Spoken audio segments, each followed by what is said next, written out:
Turning the page to where love made time stand still, pianist Paul Cardall and author JD Netto are joining me now with a look at their new book. In this sponsored interview, two of the most talented men on the couch with me right now. Just you wait. Welcome back to the show, Paul. It's good to be back. It's good to be home in Utah. Yeah. Good to have you both. Thank you. Okay, Thank you let's so much. start by you telling our viewers again a little bit about your journey, health-wise and career-wise. Yeah, listen, I was born and raised here in Utah, and I came into this world with only half a heart. There's so many families here in Utah who have a child with some type of chronic illness. And, I was always in and out of primary children's. And there's so many families that reach out to me all the time trying to understand what they need to do in order to grow up and have, the success with their child.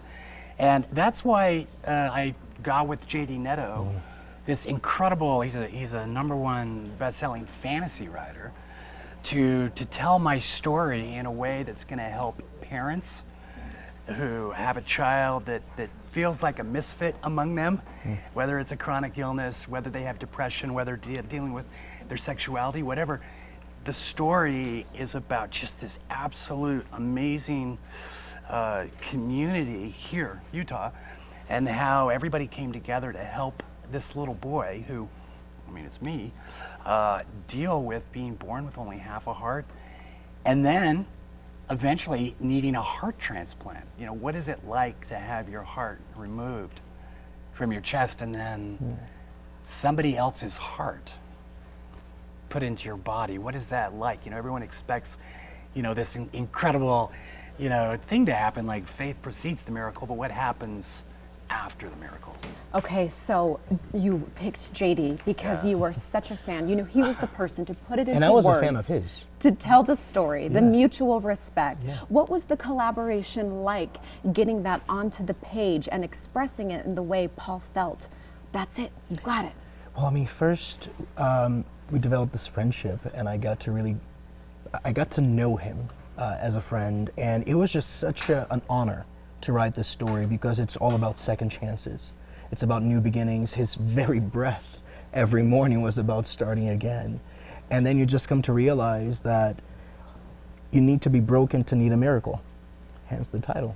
Oh, that is so beautiful. You need to be broken. Nothing that's perfect needs a miracle. So how could I not write that about someone that was already a hero of mine, even before the broken miracle existed? It is so beautiful that you both looked up to each other, both appreciated each other's talents, and then built this together. Paul, what did you think when it was finally done and you read through it? It was very vulnerable, obviously, because I kept meticulous journals growing up. And after my transplant, I had a blog that was released publicly, and then all these things happened after the transplant that a lot of people don't know. And I kept the meticulous journals, and I handed them to him, saying, you just write what you observe. I'm not going to tell you how to write it. He didn't interview anybody else. He just read that, did his own research, and this is what he came up with. And for me, when you have your story written and you look back and you read it, it's like, oh my gosh, I cannot believe what happened. And for me, it just reaffirmed my faith in God and how he loves to fix broken things.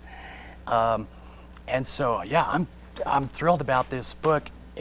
And last night, we did a gathering, some piano recitals, and it's amazing how people come by, and over the years, the music, the way it's impacted people and helped people in countries, 160 countries. It's just been amazing. Well, you have 20 million monthly listeners. You've also created an album to go along with The Broken Miracle. Which was cool. I can't even believe what you two have created and released into the world. A book signing at Barnes & Noble in Layton at 7 p.m. Yes, tonight. Please come. Out. Bring your CDs, bring whatever you got, your sheet music, bring. I'd love to sign them. Sign it all? Yes, sign it, talk to both of them. So inspirational. Thank you both so much for being here today. Up next, picking the best photographer to capture the big day. Tile for the Good Things Utah kitchen, provided by Floor & Decor.